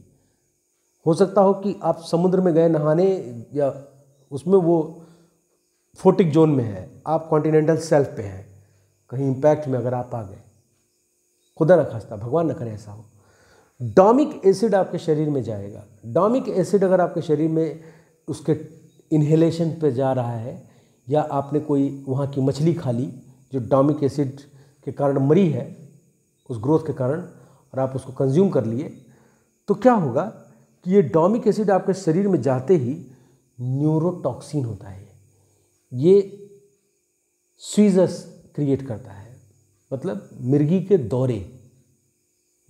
दौरे क्रिएट करने लगता है। और इसका जो है ये सीधा आपके ब्रेन को अपने अंदर कंट्रोल में ले लेगा, मतलब आपका ब्रेन आपके कंट्रोल में रही रहेगा। अनकंट्रोल्ड ब्रेन हो जाएगा आपका। कभी भी आपको दौरे पड़ने लगेंगे, झटके लगने लगेंगे हैं, और नतीजा death. Domoic acid basically brown tide पे, जैसे कोई मछली मरी है, वहाँ पे कोई चिड़िया उसको खा ली, वो सी बर्ड को आप लोग मार के खा गए, ठीक है, या बड़ी मछली जिसने कंज्यूम किया उसको खा गए, तो ये एक्यूमुलेशन और मैग्नीफिकेशन के कारण डोमिक एसिड जो है ह्यूमन बीइंग में या बर्ड में या फिशेज में पहुंचा। अब ये आपके शरीर के अंदर गया जब, तो ये न्यूरोटॉक्सिन है, पैदाइशी तो ये न्यूरोटॉक्सिन है। ये न्यूरोटॉक्सिन आपके शरीर के नर्वस सिस्टम को कैसे कंट्रोल करेगा, डोमिक एसिड करता क्या है, अब उसको आप समझिए। ब्राउन टाइड डाई एटम से आती है। डाई एटम्स जो है ब्राउन टाइड क्रिएट करते हैं, और ब्राउन टाइड में जो एसिड रिलीज होता है वो डोमिक एसिड होता है।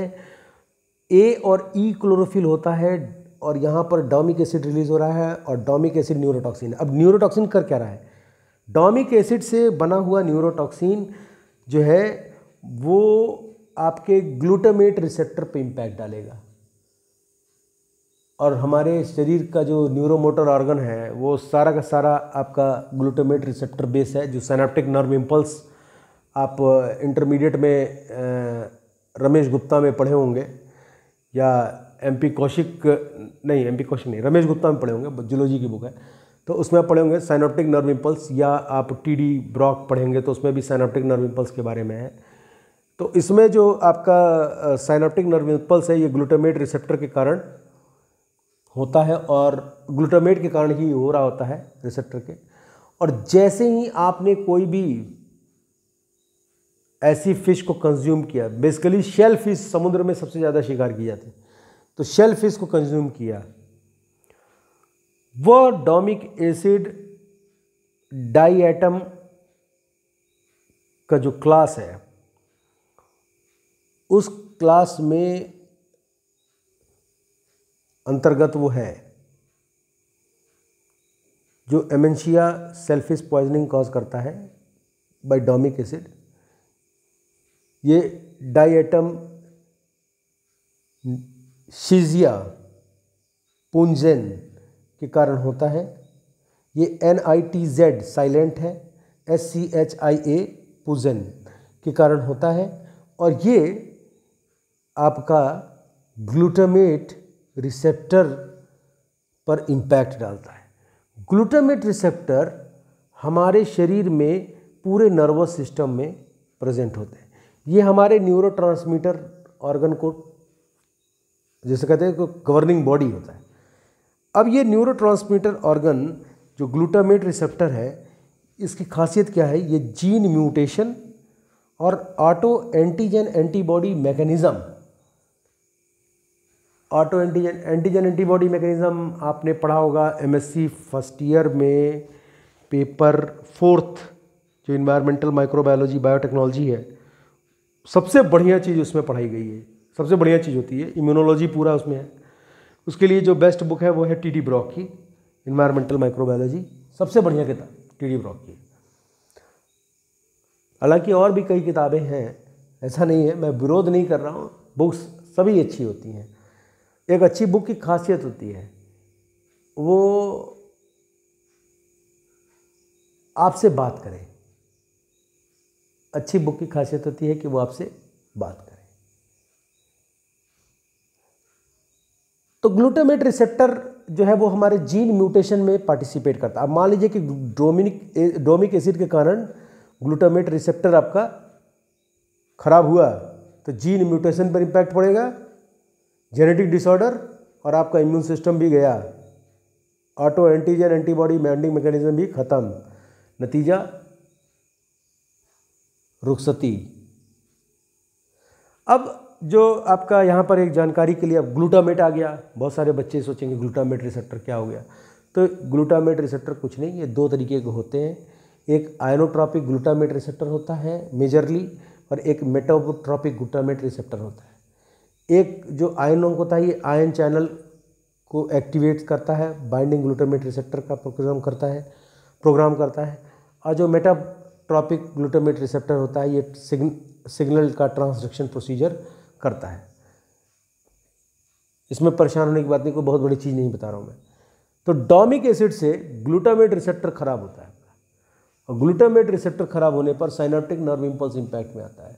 और साइनेप्टिक नर्व इम्पल्स आपके इम्पैक्ट में जब आएगा तो क्या होगा कि आप पैर रखेंगे दाएं जाएगा बाएं, इलेक्ट्रोलाइटिक इम्बैलेंस हो जाएगा, न्यूरोमोटर ऑर्गन डिजीज आपको फैलने लगेगा पूरे शरीर में, पूरे शरीर की नसें खराब होने लगेंगी अंदर से, और ये बहुत खतरनाक बीमारी है। इसका एक ही है वो, फिर अगर ट्रीटमेंट सही से नहीं हुआ तो डेथ।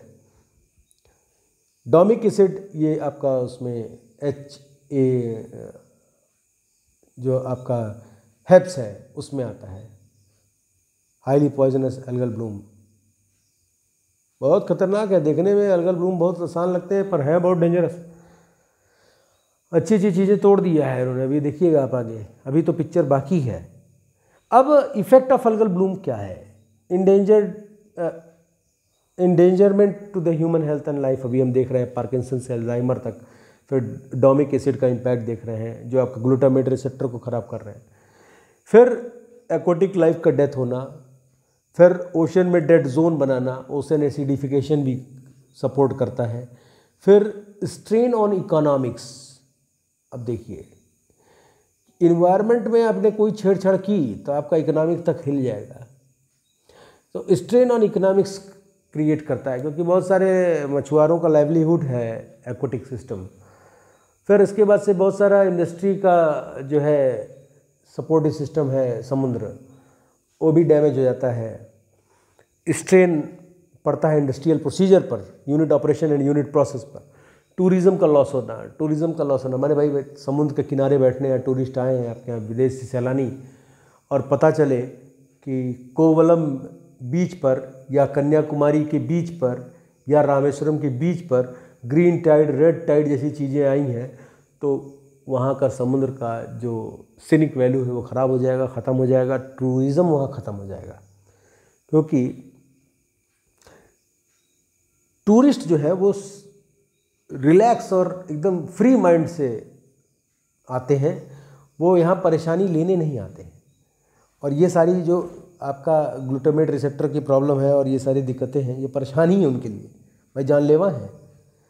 और सीनिक ब्यूटी ख़राब हो जाने पर टूरिस्ट क्यों आएगा? टूरिस्ट तो भाई उसी प्लेस को टूरिस्ट बनाते जहाँ जाके कहें आराम है, क्या सुंदर नज़ारे, समुद्र का किनारा, सूरज ढल रहा है, सूरज उग रहा है, ऊर्जा का फ्लो, सुंदर सी धरती, सौरमंडल, ब्रह्मांड, और इकलौता ऐसा प्लैनेट जहाँ जीवन।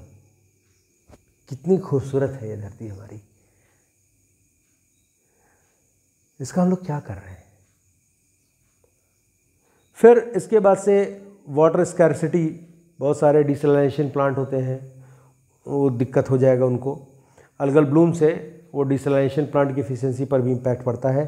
तो फूड का जो आपका ये ड्रिंकिंग वाटर है, जैसे अरब जैसी कंट्रियों में डिसैलिनाइज करके पिया जाता है पानी, वहाँ पे बड़े बड़े डिसैलिनेशन प्लांट लगे हैं।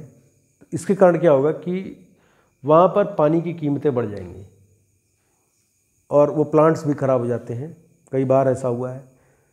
अल्गल जो ब्लूम है वो हमारे फूड वेब को भी इम्पैक्ट डालता है, फूड मैट्रिक्स को भी इम्पैक्ट डालता है। फूड मैट्रिक्स मतलब फूड वेब, डरिएगा मत, वो एक ही चीज़ है। फिर जो आपका एल्गी है वो ओजोन, ट्रोपोस्फेरिक ओजोन भी रिलीज़ करता है, ये एक पोल्यूटेंट है। ओजोन अगर ट्रोपोस्फियर में है तो पोल्यूटेंट है, ओजोन अगर स्ट्रेटोस्फियर में है तो रक्षा कवच। महत्व तो बदल जाता है, नाम बदल जाता है और फंक्शन चेंज हो जाते हैं। फंक्शन चेंज हो जाते हैं। जैसे कोस कोस पे पानी बदले 7 कोस पे बानी, लैंग्वेज चेंज हो जाती है 7 कोस पे। ये सब एंशिएंट प्रिडिक्शंस थे जो विज्ञान में हमारे, जो आज हम पढ़ रहे हैं ना अंग्रेजी भाषा में, हिंदी भाषा में, वो सब हमारे यहाँ ऑलरेडी। अब देखिए एक छोटी सी कैलकुलेशन है, तुलसीदास ने उसमें किया है, युग सहस्त्र योजन पर बानो तिहो लाहे मधुफल जानू। मतलब कि सूर्य की डिस्टेंस अर्थ से, सूरज की डिस्टेंस अर्थ से कैलकुलेट किया उन्होंने। एग्जैक्ट कैलकुलेशन है, एग्जैक्ट कैलकुलेशन है वो। और किस व्यक्ति ने किया? जिसके पास न हबल था, न बब्बल था, न इंटरनेशनल स्पेस स्टेशन था। सदियों से रामेश्वरम जाए, वहां भगवान राम ने 9 ग्रह की पूजा की। पद्मनाभन स्वामी टेम्पल देखें, वहां 9 ग्रह की बात हो रही है। 9 प्लैनेट्स, ग्रह क्या 9 planets, they know about that. Ancestors हमारे जानते थे कि 9 ग्रह है। न उस समय गैलीलियो का टेलीस्कोप था और न एंटोनी वॉन लीeuwenhoek का माइक्रोस्कोप। और स्टोन पर कार्विंग हुई है एम्ब्रियो की, स्टोन पर कार्विंग हुई है स्पर्म सेल की, स्टोन पर कार्विंग हुई है जाइगोट फॉर्मेशन की। आप ताजुब करेंगे कितनी खूबसूरत ये दुनिया थी जिसको हम युद्ध और दुनियादारी में उलझ के ख़त्म कर रहे हैं। क्या हम देंगे आने वाली पीढ़ी को पता नहीं। करीबन अगर ये मेरे वीडियोस इस पे रहे 200 साल बाद, जो है जो देख रहा होगा इसको सोचेगा कि कोई था जो कुछ कह रहा होगा कि रुको रुको, पर उसको कोई सुन नहीं रहा होगा। खैर, इतना भी बड़ा मैं नहीं हूँ, नॉर्मल कॉमन टीचर। ओजोन का जो है पोल्यूशन देखा गया है। कहाँ से पता चल गया, ये सोचने की बात है। ओजोन की मॉनिटरिंग की गई और वहाँ से पता चला कि अलगिल ग्रोथ से हमें ओजोन भी देखने को मिल रहा है ट्रोपोस्फियर पे, बेसिकली ब्राउन, ध्यान रखिएगा ब्राउन। फिर ये प्रॉपर्टी की वैल्यू भी ख़त्म कर देगा। बिल्कुल भाई, जब टूरिज्म ख़त्म, प्रॉपर्टी की वैल्यू ख़त्म। अब किसी, आपने जब ये सुल्तानपुर में जो है गोमती है, देख रहे हैं नदी किनारे, रिवर फ्रंट पे मैंने घर बना लिया और रिवर ख़राब हो गई, सड़ गई, पोल्यूटेंट हो गया उसमें, तो वो सड़न गड़न सब आपके पास आ रही है उड़ के हवा के द्वारा। तो रिवर फ्रंट का आप स्वाद ले रहे हैं। तो रिवर फ्रंट के कारण आपकी वैल्यू प्रॉपर्टी की कम हो जाएगी। आपने जो मकान 10 लाख में खरीदा, उस बदबू के कारण जो है कोई 5 लाख में नहीं खरीदने को तैयार होगा। फिर एसिड रेन, चूँकि अलगी जो है वो ओशन एसिडिफिकेशन भी करने लग रही है, तो इससे ओशन का पानी एसिड में होता है। कार्बोनेट सिस्टम जब बताएंगे तो उसमें आपको बताएंगे, ये फिनोमिना बहुत बढ़िया है। तो या जो लोग कार्बोनेट सिस्टम पढ़े होंगे वो जान रहे होंगे इसको। तो ओशन एसिडिफिकेशन होने लगता है। ओशन एसिडिफिकेशन में जब ओशन में एसिड बनेगा ज़्यादा, तो वही चीज़ इवेपोरेट होगा और फिर वो एसिड रेन कॉज करेगा। मेजर ग्लोबल लॉस, अब इकोनॉमिक्स आप देख रहे हैं, अब आप इकोनॉमिक्स देखिए। 2007 में ब्रिटिश कोलंबिया में $16 मिलियन का लॉस, वहाँ पे मछली उद्योग को भोगना पड़ गया। 10.3 मिलियन लॉस आपका रेड टाइड से टेक्सास में हो। टेक्सास में ऑयस्टर की फार्मिंग होती है। फिर लेक इरी जब पोल्यूट हुआ तो 2014 में हेप्स के कारण हुआ, तो उसमें जो है ड्रिंकिंग वाटर स्कैरसिटी फेस किया पूरा ओहियो शहर, ओहियो के पास है। फिर इसके बाद से आप देखें चिली जैसे छोटे जगह पे $23 मिलियन का नुकसान हुआ अलगल ब्लूम से। है चीज़ें ये सब। टूरिज्म का लॉस हुआ यूरोप, वाशिंगटन में 2015 में, और कितने का हुआ, हल्का फुल्का नहीं हुआ, $40 मिलियन। अब हम बात करते हैं इसके मॉनिटरिंग की। तो जैसे यूट्रोफिकेशन की हमने मॉनिटरिंग की बात की थी, वैसे ही इसके भी मॉनिटरिंग की जाती है। इसके लिए जो हेप्स की मॉनिटरिंग के लिए इंस्ट्रूमेंट बनाया गया वो साइटोबोट्स उसको कहा जाता है, और भी नैनोबोट्स भी बन चुके हैं। नैनो टेक्नोलॉजी के जरिए भी जो है हम इसकी मॉनिटरिंग कर रहे हैं। इसमें बेसिकली होता क्या है कि बायोमार्कर्स को डेवलप किया जाता है, और जब भी कोई एल्गी जो है वो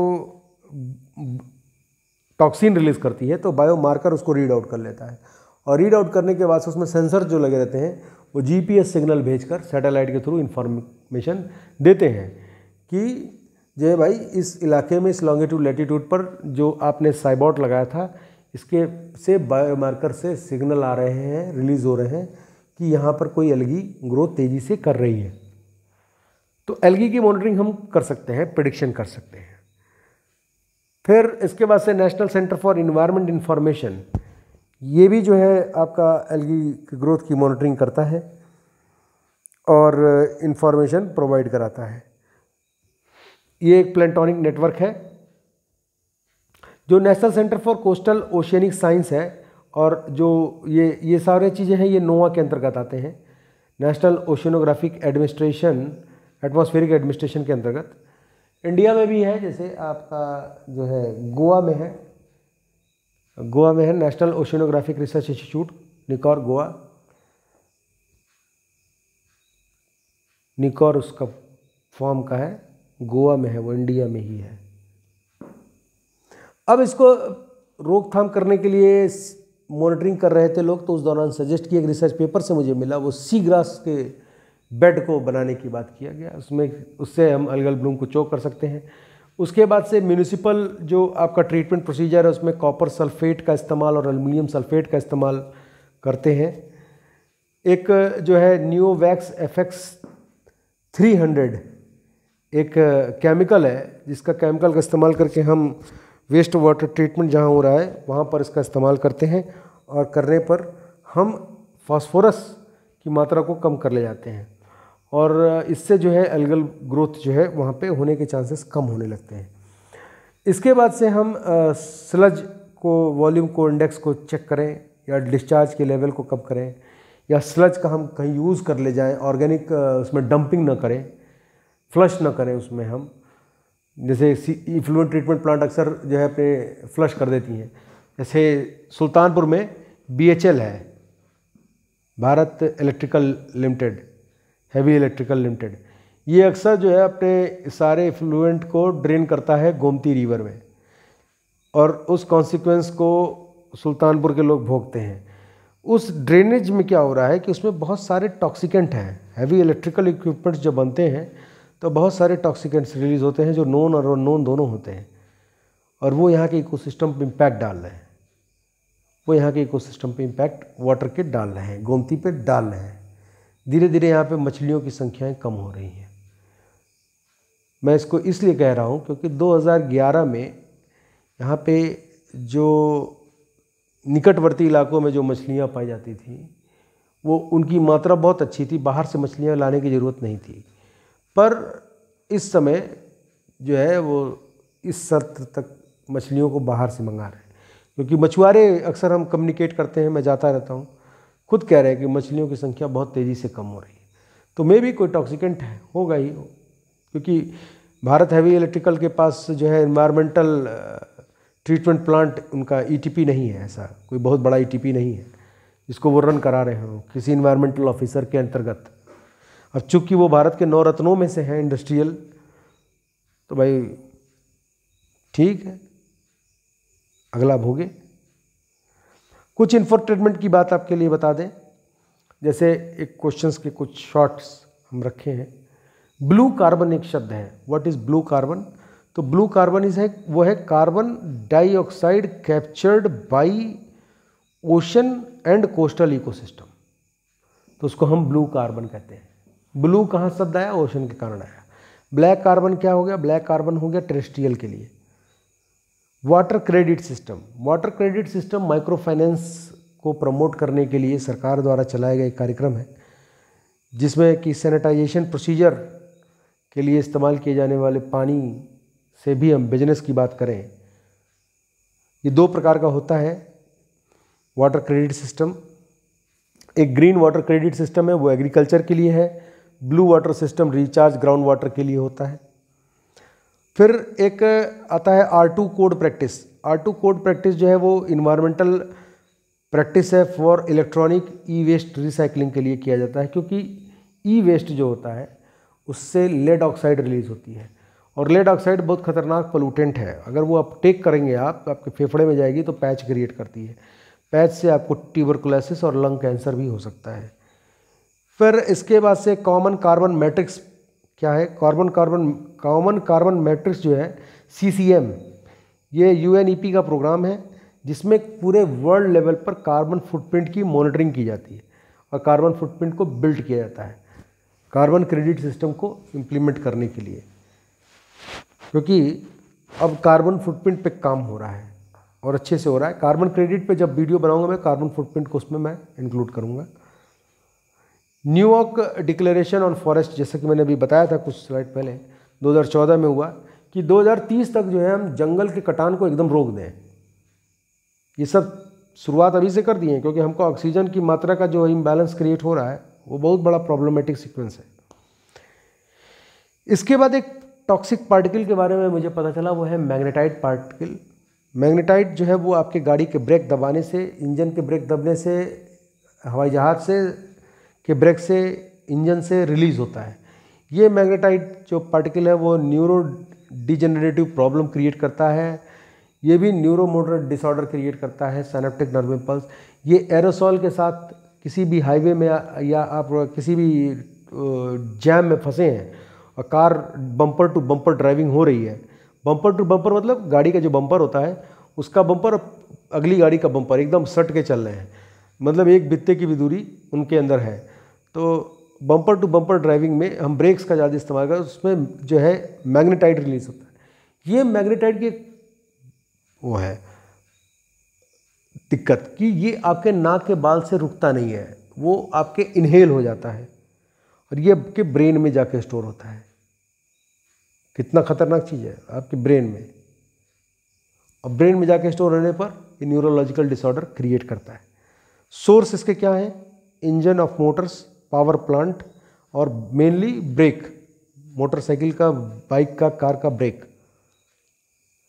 ये बहुत हल्का होता है, ये हवा में उड़ जाएगा माइक्रोप्लास्टिक की तरह और आपके शरीर में इनहेल हो जाएगा। एक लड़के ने सवाल किया था कि सर वो वेटलैंड का एग्जैक्ट बता दीजिए। तो नाउ वी हैव 46 वेटलैंड। ये 18 अगस्त 2021 में 4 वेटलैंड और जुड़े हैं, 6, तो अब ये हो गया 46। टोटल वेटलैंड 46 आपके पास है। ये आप देख रहे हैं, ये एक बहुत सिचुएशन है जहाँ पे यूट्रोफिकेशन के कारण अलगल ब्लूम तेजी से हो रहा है। ये रिवर बॉडी है और you know this is Gomti of Sultanpur. यही कंडीशन सुल्तानपुर के गोमती की हो जाती है जब BHEL जो है अपना इफ्लुएंट को डिस्चार्ज कर देता है रिवर में गर्मी के सीजन में। हम धीरे धीरे करके एक एक वाटर सोर्स को मारते चले गए। हमारे पास पहले तालाब वालाब हुआ करता था, पानी पीते थे, मीठा पानी, उसको मारा, कुएं पे कूदे, कुएं को मारे, नदियों को मारे। हम पानी के जहाँ भी पा रहे हैं उसको नष्ट ही कर रहे हैं। Humans are the most biggest pollutant of this planet.